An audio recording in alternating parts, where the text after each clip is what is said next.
B.Ed admission 2025 तर B.Ed CET 2025चे paper आटोपलेले आहे।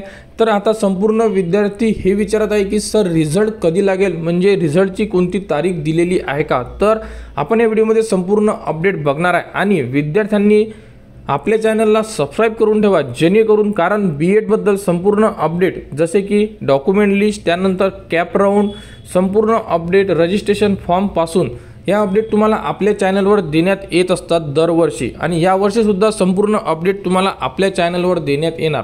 तर B.Ed CETचा जो रिझल्ट आहे तुमचा तो इथून 1 महिन्यानंतर लागणार आहे आणि डायरेक्ट रिझल्ट न लागता त्यामध्ये 3 प्रोसेस असणार आहे। तर बघू शकता, सर्वप्रथम तुमची प्रोविजनल आन्सर की येणार, म्हणजे तुमच्या लॉगिन मध्ये तुमची आन्सर की उपलब्ध करून देण्यात येणार आहे। त्यामध्ये तुम्ही तुमचा संपूर्ण जो पेपर आहे हा चेक करू शकता, मार्क्स सुद्धा कॅल्क्युलेट करू शकता। जर तुम्हाला कोणत्या क्वेश्चनवर जर ऑब्जेक्शन घ्यायचं असेल तर तुम्हाला ऑब्जेक्शन लिंक सुद्धा उपलब्ध करून देण्यात येणार, म्हणजे तुम्ही त्या क्वेश्चनला ऑब्जेक्शन घेऊ शकता आणि त्यानंतर तुमचा फायनल रिझल्ट लागणार।